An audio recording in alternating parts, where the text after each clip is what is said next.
Do people respect you or secretly look down on you? This is a question that many struggle with, often unaware that their own habits may be causing the answer. The Buddha once said, "We are shaped by our thoughts, we become what we think." This profound teaching shows that our actions, born from our thoughts and habits, reflect our inner self. As Zen and Buddhist philosophy emphasizes, we must be mindful of our behavior because it can either elevate or lower us in the eyes of others. In this story, we explore 7 bad habits that not only erode our self-worth but also cause others to look down on us. Let us journey through this tale, where wisdom and self-reflection reveal the path to dignity and respect. There was once a man known for his quietness. He would often sit with others in long meditative silence, listening, observing, and absorbing the energy around him. One evening, during a peaceful gathering where teachings of the Buddha were shared, he asked a question that had been weighing heavily on his heart: "Why do people look down on me, though I wish for nothing but peace and connection?" The teacher, sitting across from him, gave a gentle smile and said, "You may seek peace and connection, but your habits may betray your intentions. Let us begin by reflecting on the path that leads others to look down upon you." 1. Speaking without thought. The teacher began, "The first bad habit is speaking without thought. You may not realize it, but careless words, spoken in haste, are like arrows shot blindly. They can wound without warning, leaving others to suffer in silence. When people see that you speak without thinking, they no longer value your words." The man reflected on this deeply. He had often found himself interrupting conversations, saying things without fully considering their impact, only to regret his words afterward. The teacher continued, "In the teachings of the Buddha, it is said, 'Better than 1,000 hollow words is one word that brings peace.' When you speak with mindfulness and intention, people not only listen but respect you." He nodded in agreement. It was clear to him now that thoughtless words had made him appear inconsiderate, leading others to dismiss his voice. 2. Seeking attention. The teacher continued, "The second habit is seeking attention. Many people unconsciously demand the spotlight. They talk excessively about themselves, boast of their accomplishments, or make every conversation about their personal troubles. This causes others to look down on them, for it shows insecurity and a lack of awareness." The man thought back to numerous instances where he had sought validation by sharing stories of his achievements. He wanted recognition but ended up pushing people away. Zen teaches that true confidence comes from stillness, not noise, the teacher said. When you seek attention, you announce to the world that you are not enough as you are. But when you are content with being present in the moment, without craving attention, people begin to admire your quiet strength. The man sighed.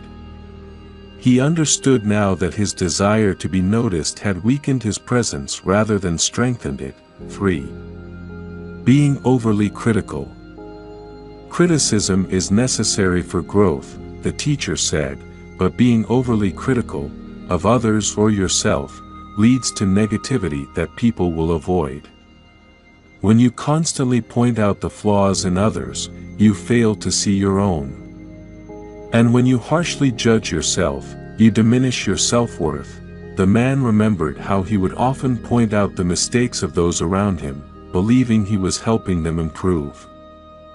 But instead, he noticed that people had started avoiding him. They would hesitate to engage with him, fearing his disapproval.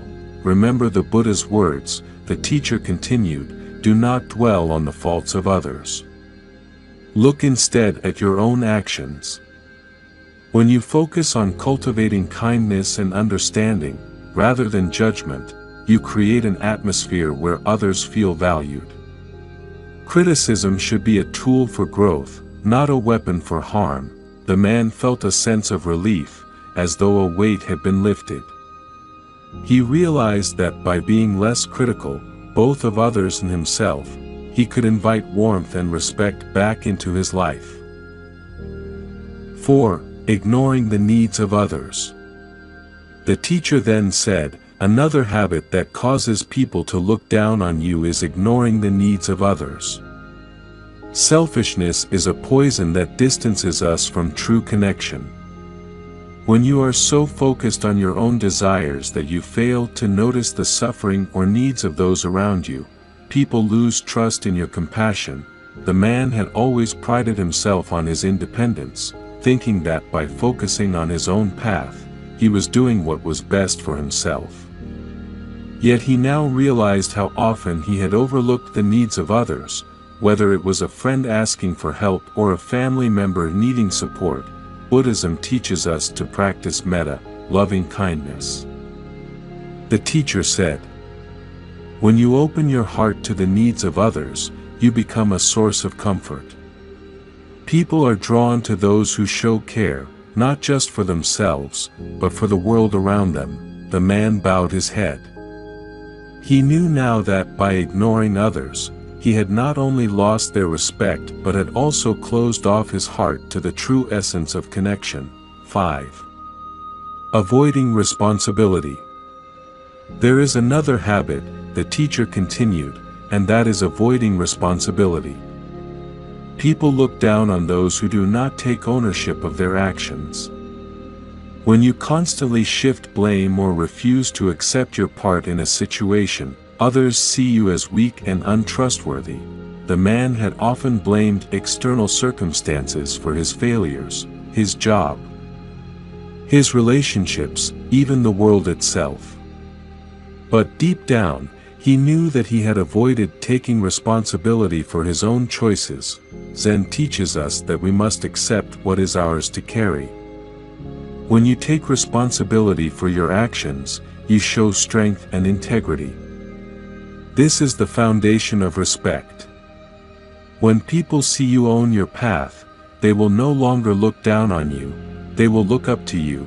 The man nodded, his heart heavy with the realization of how often he had run from responsibility. But in this moment, he committed to facing his challenges with courage and honesty. 6. Living in dishonesty. Dishonesty is a habit that erodes trust, the teacher said. When you are dishonest, whether in small things or large, people can no longer believe in you. Even small lies, meant to protect or benefit yourself, reveal a deeper lack of integrity. And once trust is broken, it is difficult to repair. The man remembered moments when he had bent the truth to avoid confrontation or to make himself seem more successful. At the time, it had seemed harmless, but now he saw how it had damaged his relationships.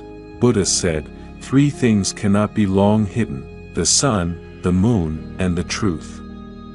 When you live honestly, people respect your authenticity. But when you lie, even in small ways, you build walls between yourself and others. The man felt a deep pang of regret, but also hope. He understood that by committing to truthfulness, he could rebuild the trust he had lost. 7.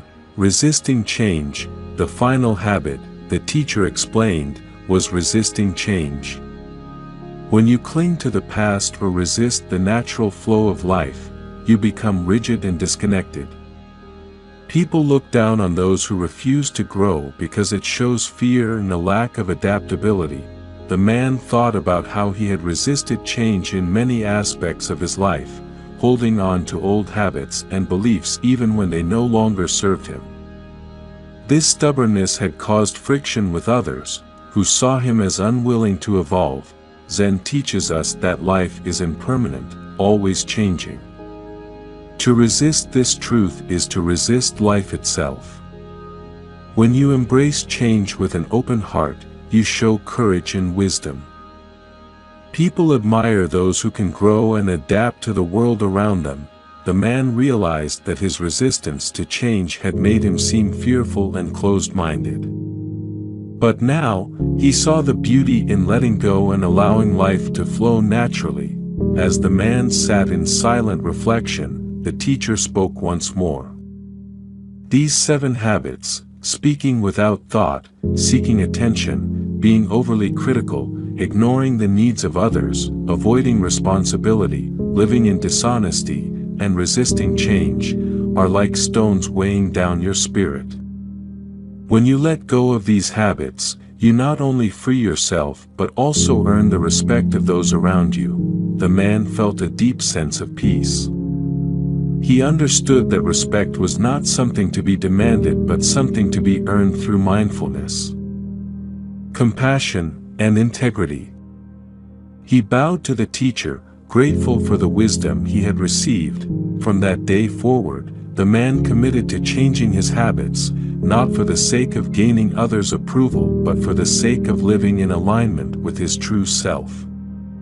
And as he walked this path of self-awareness and growth, he found that people no longer looked down on him. Instead, they began to see him with the respect and admiration that comes from living a life of mindfulness and compassion.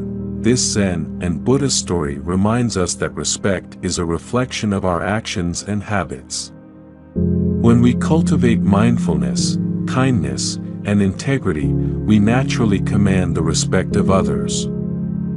By releasing the bad habits that cause people to look down on us, we not only elevate ourselves but also create a life filled with genuine connection and peace. As the Buddha taught, the way is not in the sky. The way is in the heart. Thanks for watching. Hope enjoyed this video. Don't forget to subscribe to my channel for more content like this. Just click the subscribe button below and hit the notification bell so you never miss an update. Also, feel free to leave a comment and let me know what you'd like to see next.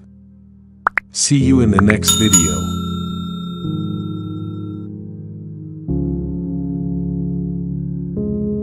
In a village nestled amidst rolling hills and dense forests, there lived a wise monk. He was known not just for his deep knowledge of Zen and Buddhist philosophy, but for his ability to navigate the trickiest of human interactions with a calm, serene mind.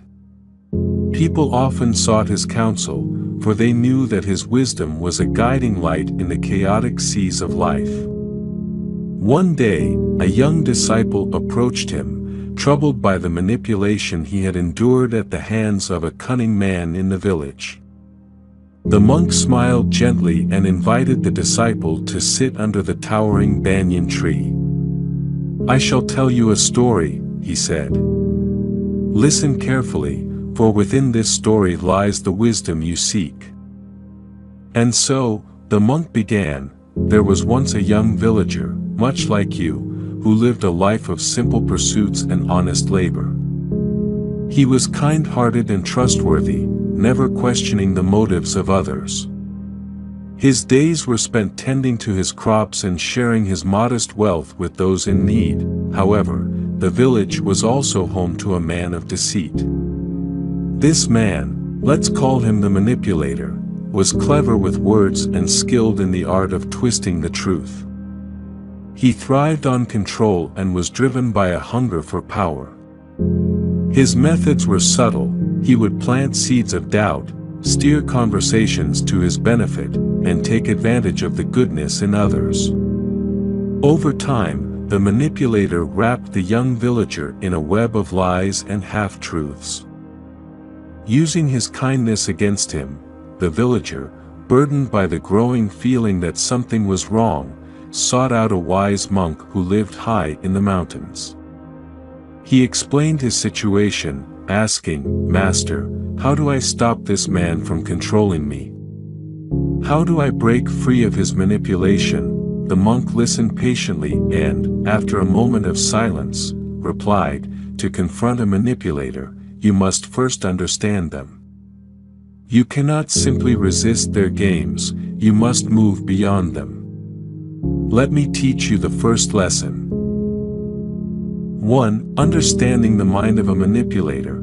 The monk instructed the villager to meditate deeply for 7 days, focusing on observing his own thoughts without judgment.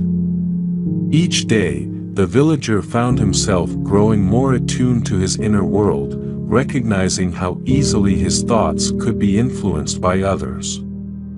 On the 7th day, the monk returned and asked, "What have you learned?" The villager responded, "I have learned that my mind is like a river. When I let others disturb it, the waters become muddy. But when I observe it without reacting, the mud settles, and the water becomes clear once again." The monk smiled. This is the first step in dealing with a manipulator, understanding that their power comes from disturbing your mind. They create chaos because chaos is what makes people vulnerable. But if you keep your mind clear, their power over you diminishes. To manipulate a manipulator, you must learn to control your own mind first. The villager nodded, realizing that the key to breaking free of manipulation was not external but internal. He could not control the manipulator's actions, but he could control how he responded to them. 2. Silence as a weapon. The monk then taught the villager the second lesson, the power of silence. He explained, manipulators thrive on reaction. They push buttons, looking for an emotional response. They want you to speak when they accuse, defend when they attack, and argue when they provoke.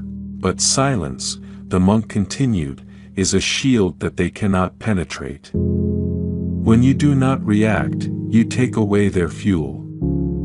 Without fuel, their fire begins to die. With this new understanding, the villager returned to the village and, over time, began to use silence as a tool. Whenever the manipulator tried to provoke him, he responded with calm, composed silence. This frustrated the manipulator, for he could not get a rise out of the villager.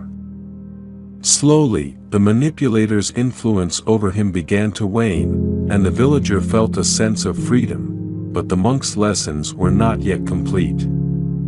Silence was a powerful tool, but there was more to learn if the villager was to truly free himself. 3. The art of distraction. The monk called the villager back to the mountain and said, "Now that you have learned the power of silence, it is time for the third lesson, the art of distraction." The villager was puzzled. "Master, how can distraction help me? Should I not remain focused and clear?" The monk chuckled. "You misunderstand, young one. Distraction is not for you, it is for your adversary. Manipulators focus their efforts on a single target, but when you redirect their attention elsewhere, they lose their grip.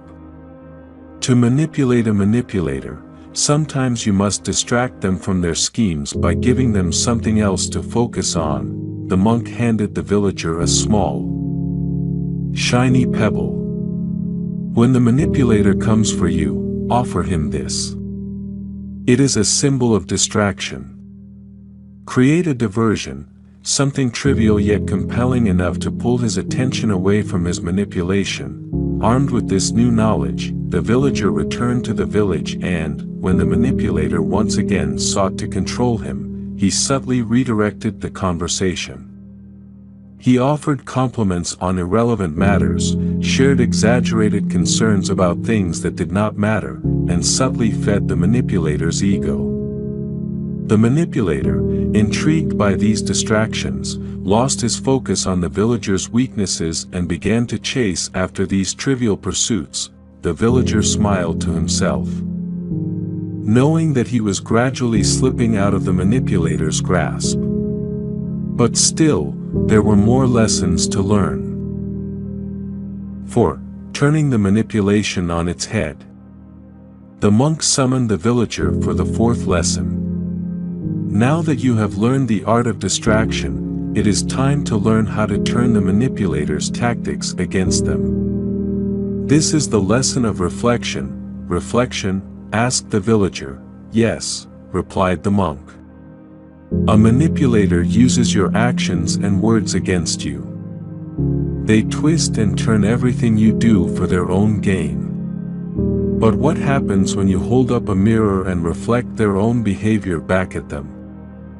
They become confused, for they do not recognize their own tactics being used against them. The villager returned to the village and began to subtly reflect the manipulator's behavior.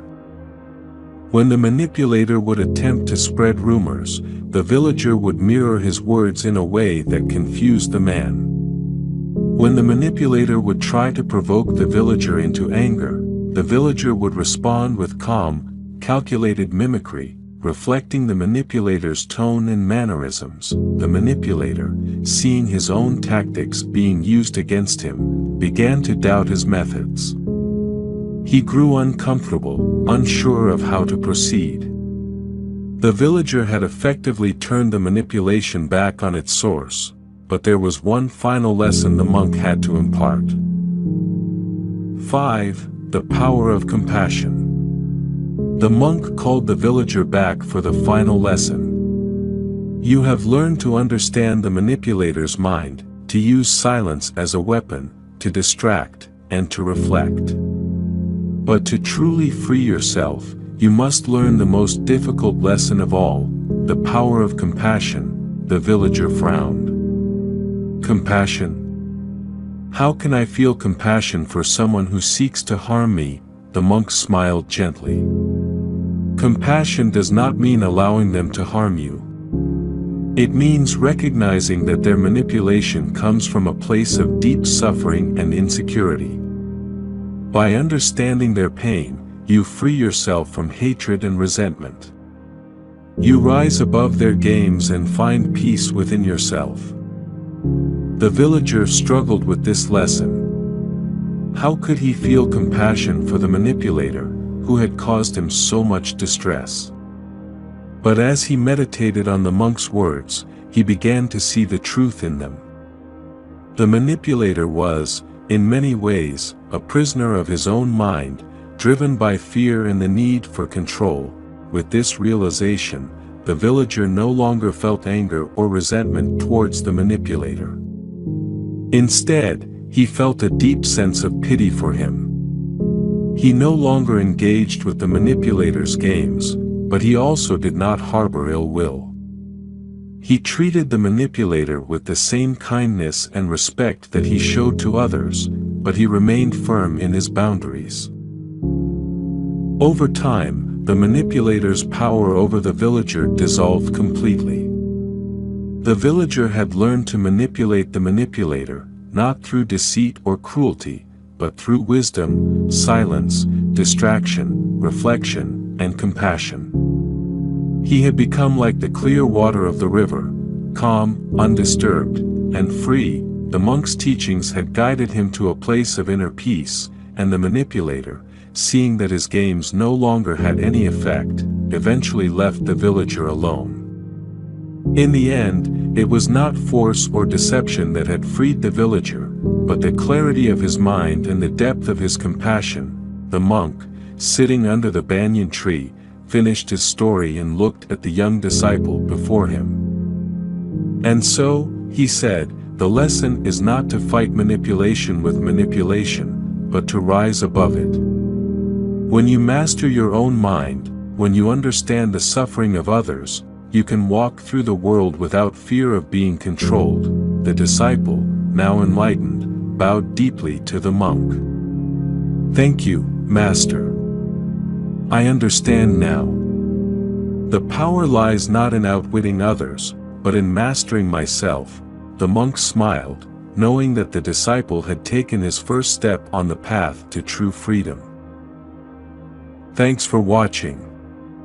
Hope enjoyed this video. Don't forget to subscribe to my channel for more content like this. Just click the subscribe button below and hit the notification bell so you never miss an update. Also, feel free to leave a comment and let me know what you'd like to see next. See you in the next video.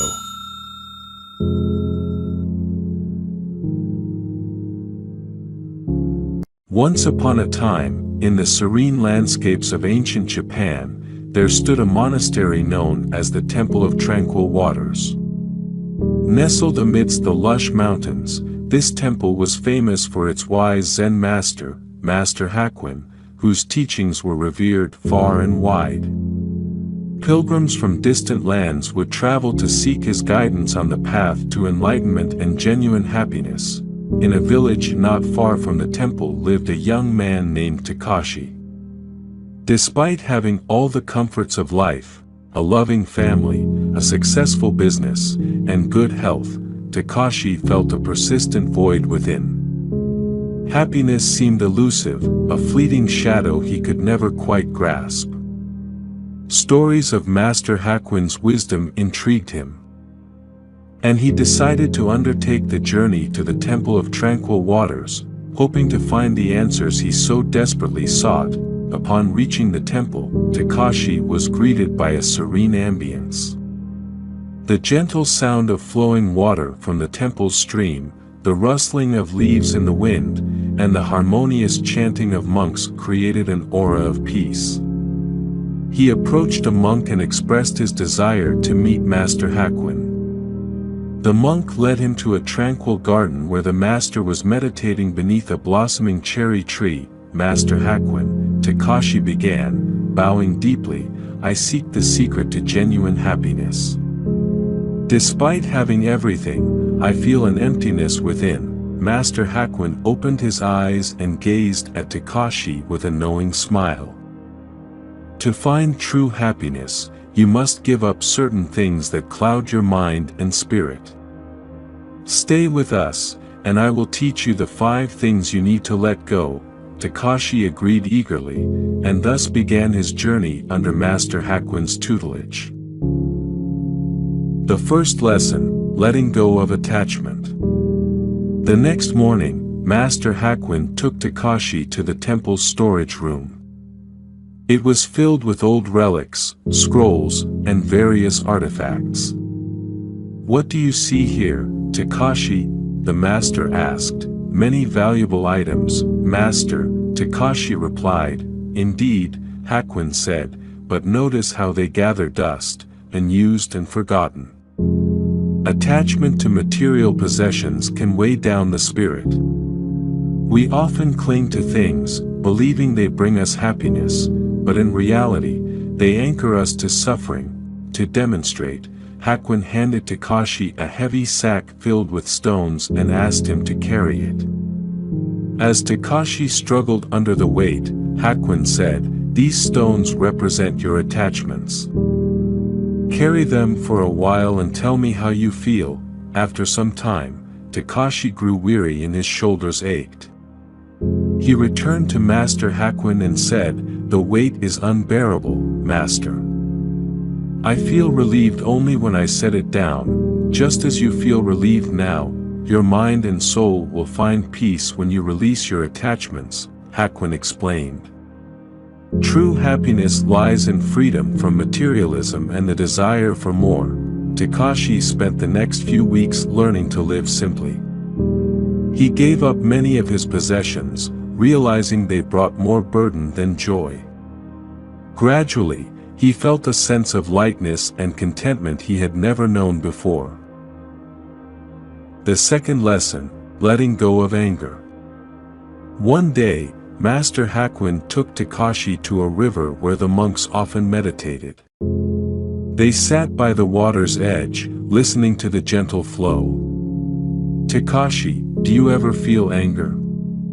Hakuin asked. "Yes, Master," Takashi admitted. "There are times when I feel intense anger towards others and even myself. Anger is like a storm," Hakuin said. "It can cloud your mind and obscure your judgment. It is destructive, both to you and to those around you. To be truly happy, you must learn to let go of anger." Hakuin handed Takashi a small wooden boat and asked him to place it in the water. The boat floated gently on the surface. "Now, stir the water," Hakuin instructed. Takashi did as he was told, creating ripples that rocked the boat. "This is what anger does to your mind," Hakuin said. "It disturbs your peace and balance. But observe how the water eventually returns to stillness." Over the following months, Takashi practiced mindfulness and meditation, learning to recognize and release his anger. Whenever he felt anger rising, he would recall the image of the boat and the still waters. He found that by letting go of anger, he could respond to situations with calm and clarity, leading to deeper, more meaningful relationships and a profound sense of inner peace. The third lesson, letting go of control. One morning, Master Hakuin invited Takashi to join him on a walk through the forest surrounding the temple. As they walked, Hakuin spoke of the impermanence of life and the futility of trying to control everything. "Takashi," Hakuin said, "do you often try to control the outcomes of your endeavors?" "Yes, Master," Takashi replied. "I feel anxious when things don't go as planned." "Control is an illusion," Hakuin explained. "Life is like this forest path, unpredictable and ever-changing. The more you try to control it, the more you suffer. To be genuinely happy, you must learn to accept uncertainty and trust in the natural flow of life." Hakuin led Takashi to a clearing where a beautiful lotus pond lay. "See these lotuses," he said. "They bloom naturally, without anyone controlling their growth. They adapt to their environment and flourish. You must learn to be like the lotus." Takashi spent the next year embracing this philosophy. He relinquished his need for control, allowing life to unfold naturally. He found that by letting go, he could face challenges with resilience and grace.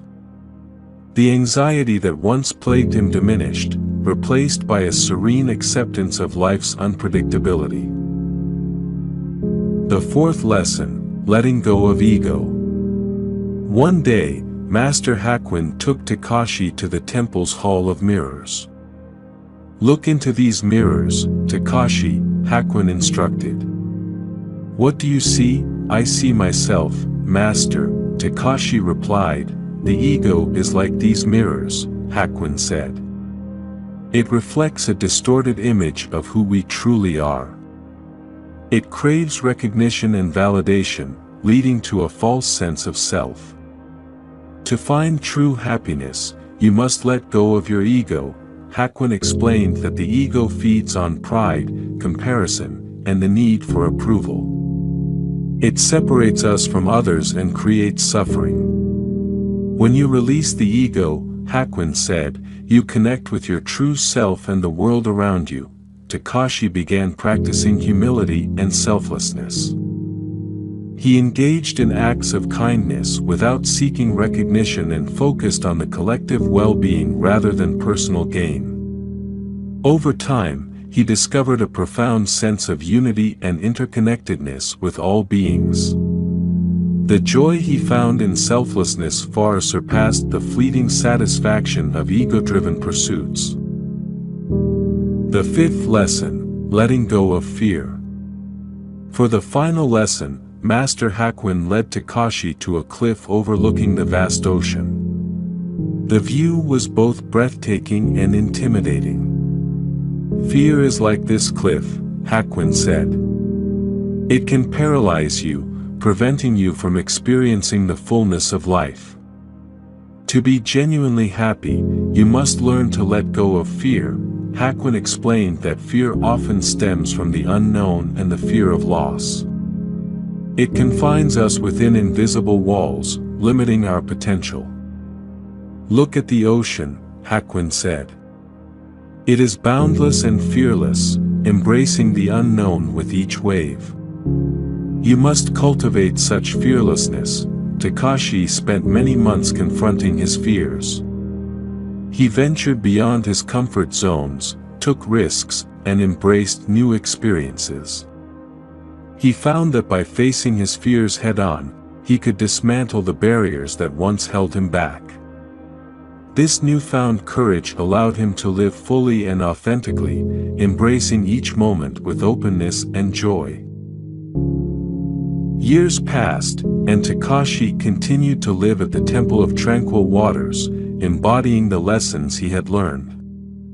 He had let go of attachment, anger, control, ego, and fear, finding within himself a wellspring of genuine happiness and peace. One day, Master Hakuin called Takashi to the garden beneath the cherry tree where their journey had begun. "Takashi," Hakuin said with a warm smile, "you have grown into a wise and compassionate being. You have discovered the path to genuine happiness." Takashi bowed deeply, gratitude filling his heart. "Thank you, Master, for your guidance and wisdom. I now understand that true happiness is not something to be sought outside, but cultivated within." Hakuin nodded. "Indeed, Takashi. Happiness is a state of being, not a destination. By letting go of what does not serve us, we create space for peace, joy, and true fulfillment." As Takashi looked around the tranquil garden, he felt a profound sense of contentment. The journey he had embarked upon had transformed him, revealing the boundless happiness that lay within. He vowed to share these teachings with others, spreading the light of Master Hakuin's wisdom far and wide, and so, the lessons of the Temple of Tranquil Waters continued to inspire generations, guiding countless souls on the path to genuine happiness. In letting go, they found themselves, and in finding themselves, they discovered the true essence of joy. Thanks for watching. Hope enjoyed this video. Don't forget to subscribe to my channel for more content like this. Just click the subscribe button below and hit the notification bell so you never miss an update. Also, feel free to leave a comment and let me know what you'd like to see next. See you in the next video.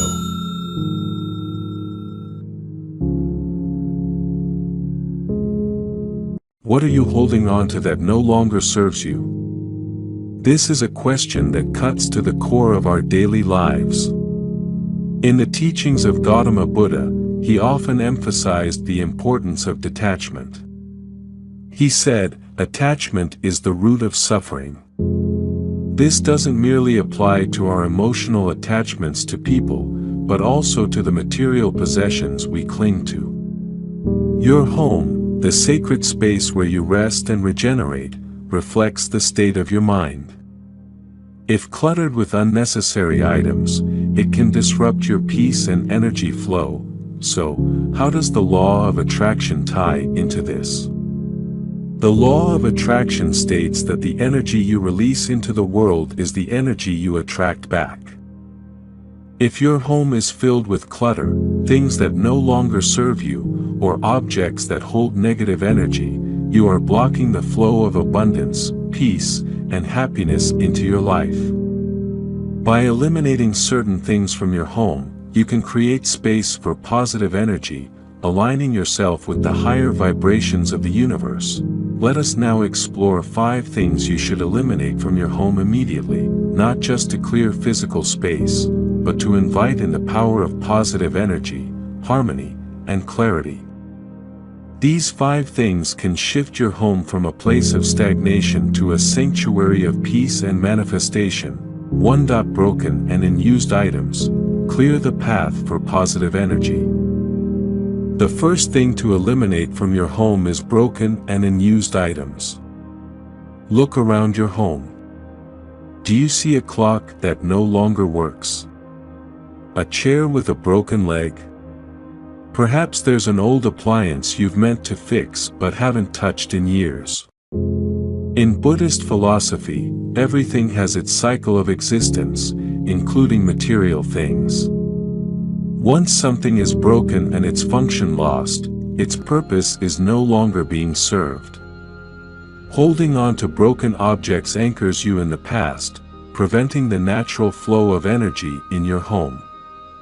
When things are broken, they symbolize stagnation. The law of attraction teaches that what we focus on expands, so if you're surrounded by brokenness, you are unconsciously focusing on lack, limitation, and unfulfilled potential. Imagine a river trying to flow freely but encountering rocks and debris in its path. The water slows, stagnates, and becomes murky. This is what happens when you keep broken things in your home. They block the flow of positive energy.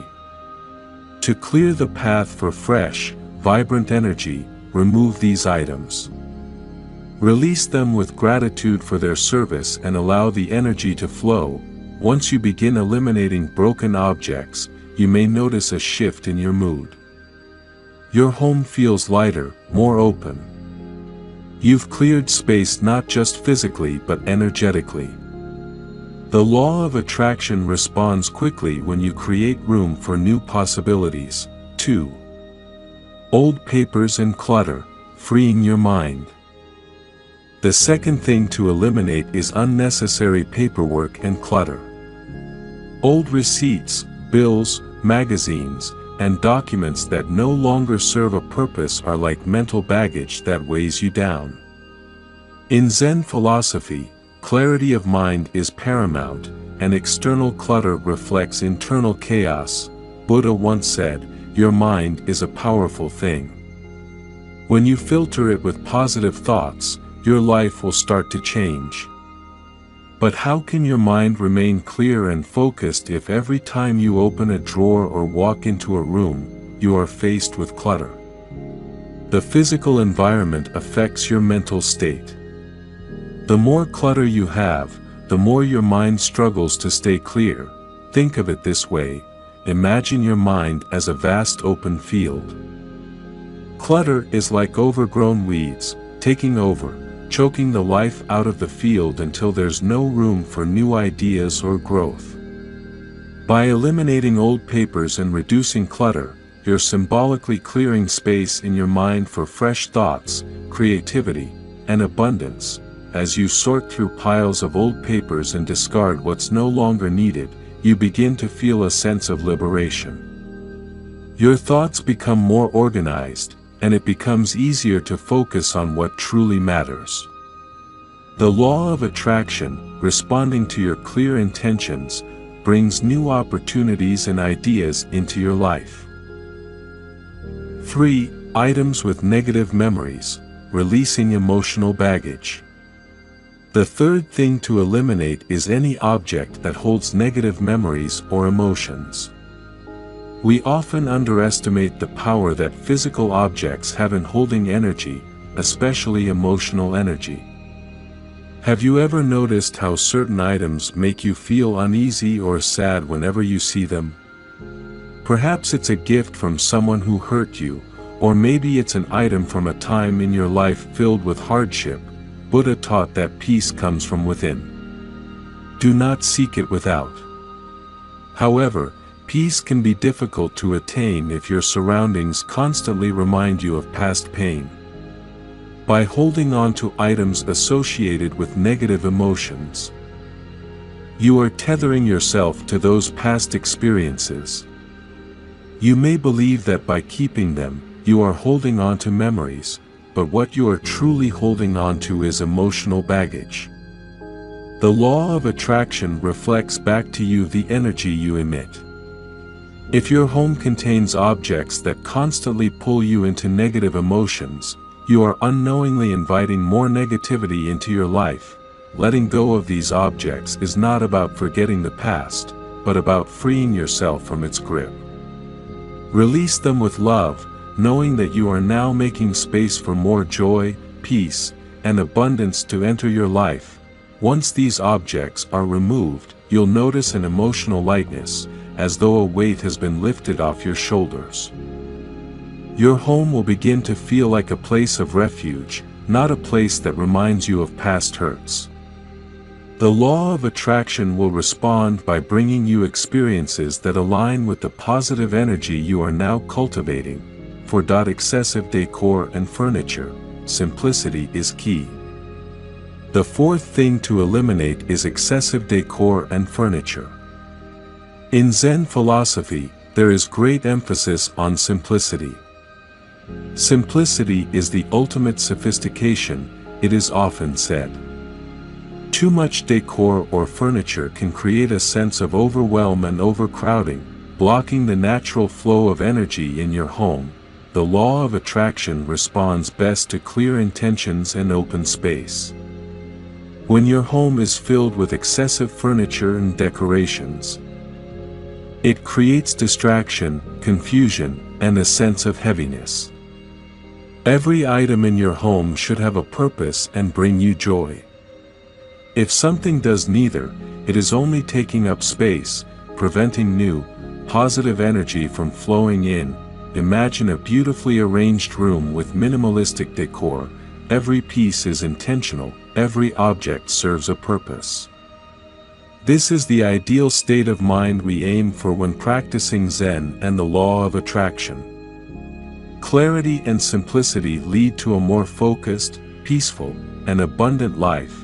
As you remove excess furniture or decor, the space in your home feels more open, and you'll begin to feel the flow of energy moving freely. You'll notice a sense of calm and peace. And the universe will match this energetic shift by bringing clarity and abundance into your life. 5. Expired or unhealthy items. Health is wealth. The fifth and final thing to eliminate from your home is expired or unhealthy items. This includes old food in your pantry, expired medicines, and even products in your bathroom that have outlived their shelf life. In Buddhism, the body is considered the temple of the soul. What you allow into this temple directly impacts your well-being and energy. Buddha said, "Every human being is the author of his own health or disease." This quote serves as a reminder that we have control over our health, both mentally and physically. Keeping expired or unhealthy items in your home sends a message to your subconscious that you are indifferent to your well-being. The law of attraction teaches that what we focus on expands. By focusing on health and vitality, you attract more of it into your life. Additionally, unhealthy food, toxic cleaning products, or outdated medications can affect your energy levels and mental clarity. Removing these from your home is an act of self-care and love. It is a way of telling the universe that you prioritize your health and well-being, inviting more vitality and strength into your life. Once your home is free from expired or unhealthy items, you'll feel a sense of renewal. You are signaling to the universe that you value your body, and in return, the law of attraction brings opportunities for better health, clearer thoughts, and more energy. As you remove these 5 things from your home: broken and unused items, old papers and clutter, objects with negative memories, excessive decor and furniture, and expired or unhealthy items, you are not just clearing physical space. You are making room for the law of attraction to work in your favor.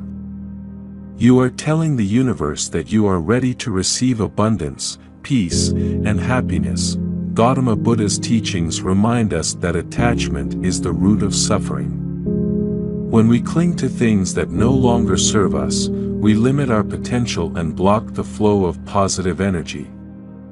By letting go of what no longer serves you, you are freeing yourself to live in alignment with the higher energies of the universe.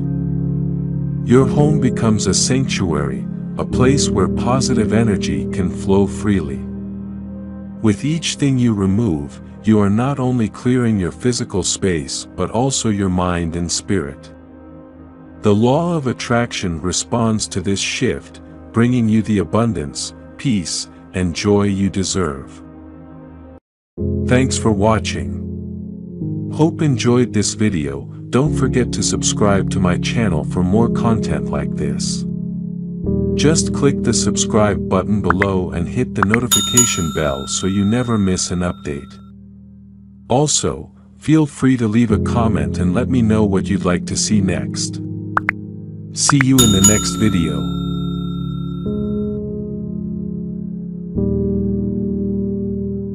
In the quiet spaces between words and actions, there lies an energy that even silence cannot conceal.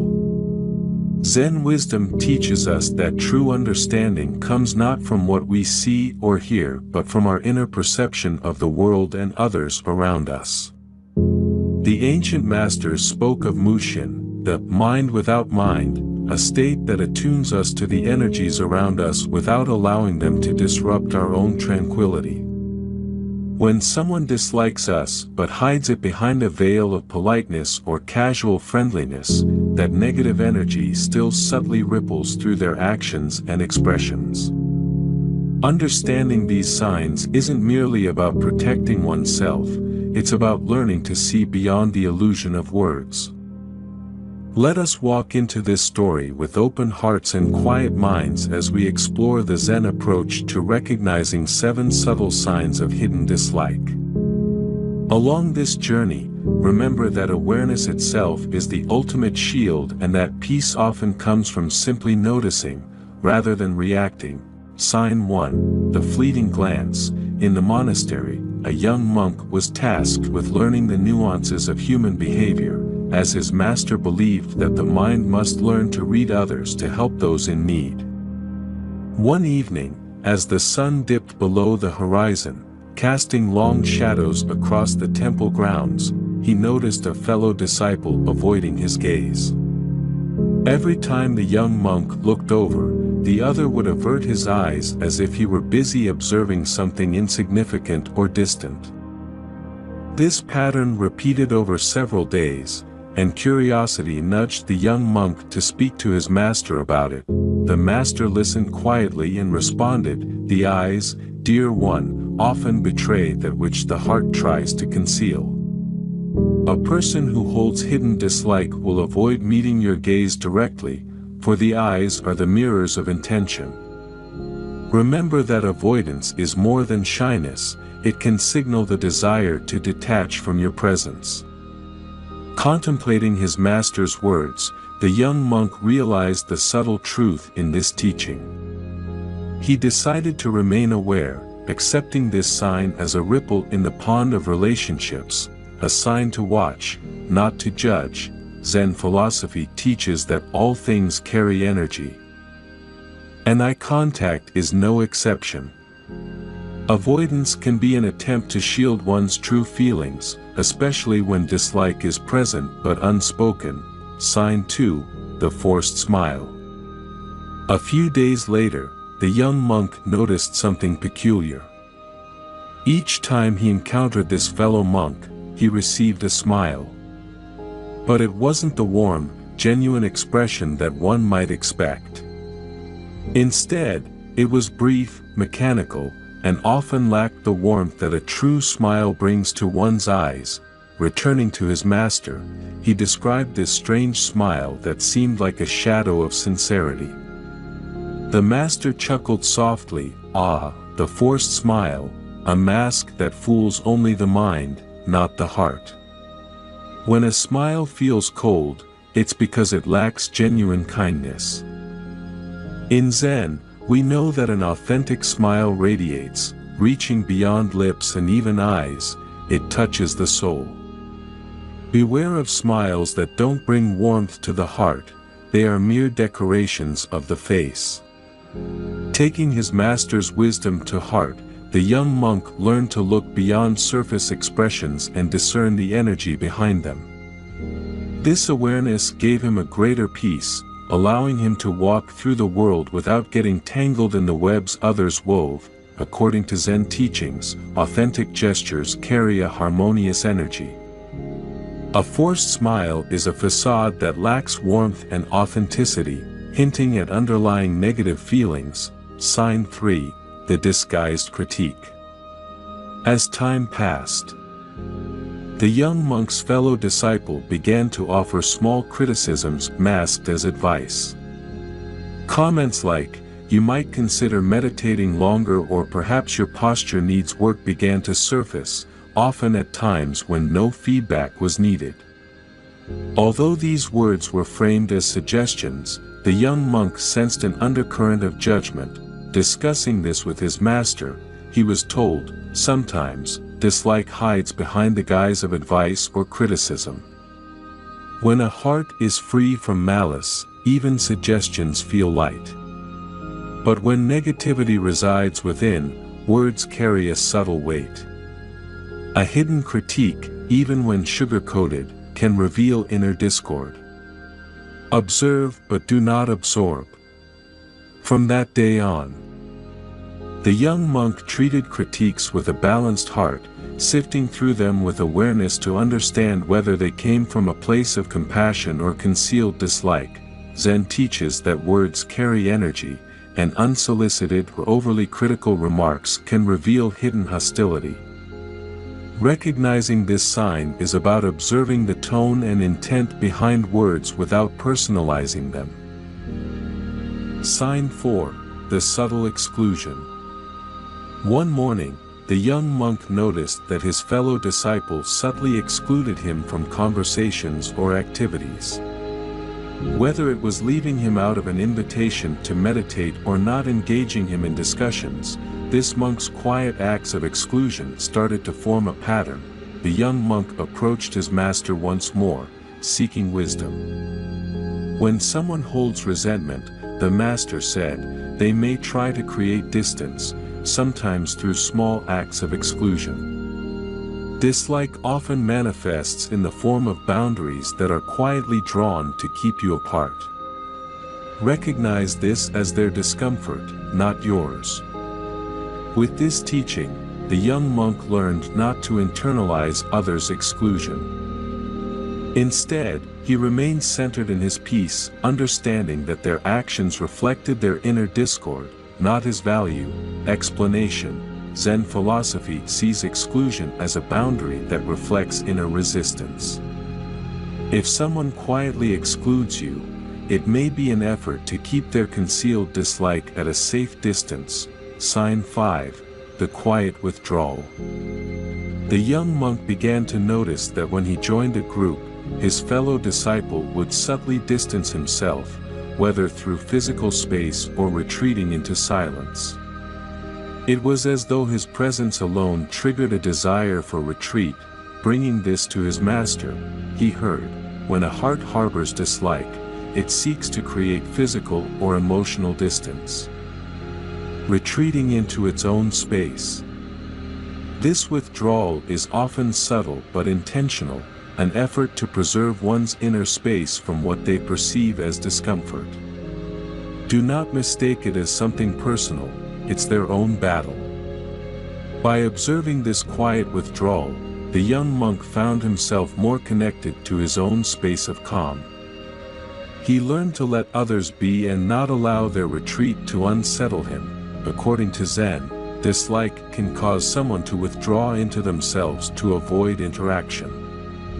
This retreat is less about rejection and more about the other person's need to manage their own inner state. Sign 6. The dismissive tone. In his continued journey of observation, the young monk noticed that his fellow disciple occasionally used a dismissive tone. Simple statements were brushed off, and his ideas or contributions were sometimes met with impatience or condescension. When he shared this observation, the master explained, tone is the unspoken language of the heart. When dislike hides, it reveals itself through subtle impatience, irritation, or dismissiveness. A compassionate heart listens, while a heart clouded by resentment seeks to diminish. Do not let such tones disrupt your inner peace. This lesson taught the young monk the art of listening without attaching to another's tone. He grew stronger, more centered, understanding that his worth wasn't defined by how others spoke to him. Zen wisdom views tone as a reflection of one's inner state. A dismissive tone may be a subtle sign of concealed dislike, a subtle push intended to diminish rather than uplift. Sign 7. The imitation of kindness. The final sign revealed itself subtly but was perhaps the most perplexing. The young monk began to notice that his fellow disciple would sometimes mimic acts of kindness toward others but rarely extended these same gestures to him. It was as if kindness was selectively granted, offered only when he wasn't involved. The young monk took this to his master, who nodded knowingly. True kindness, he said, does not discriminate. When dislike hides behind selective kindness, it creates a contrast that is hard to miss. Those who choose kindness as a performance reveal their true colors through exclusion. Observe this with compassion, and do not be tempted to mirror it. With these words, the young monk reached a place of profound peace. He realized that hidden dislike often arises from another's struggle, not from anything he had done. His heart opened with compassion, free from resentment or anger. Zen philosophy emphasizes that genuine kindness is universal. Selective kindness, especially when directed toward everyone except a specific person, is a clear sign of concealed negative feelings. In the end, the young monk learned that these 7 signs were not merely indicators of hidden dislike but teachings about the nature of human relationships. Through Zen awareness, he saw each sign as an opportunity to deepen his own peace and compassion. By noticing without reacting, he found a path to inner tranquility and understood that others' hidden emotions need not disturb his serenity. This story reminds us that peace isn't the absence of challenges but the mastery of stillness in their presence. Zen teaches us to observe without judgment, to feel without attachment, and to respond with a heart full of compassion. In this way, the world becomes a mirror, reflecting our own journey of understanding and growth. Thanks for watching. Hope enjoyed this video. Don't forget to subscribe to my channel for more content like this. Just click the subscribe button below and hit the notification bell so you never miss an update. Also, feel free to leave a comment and let me know what you'd like to see next. See you in the next video.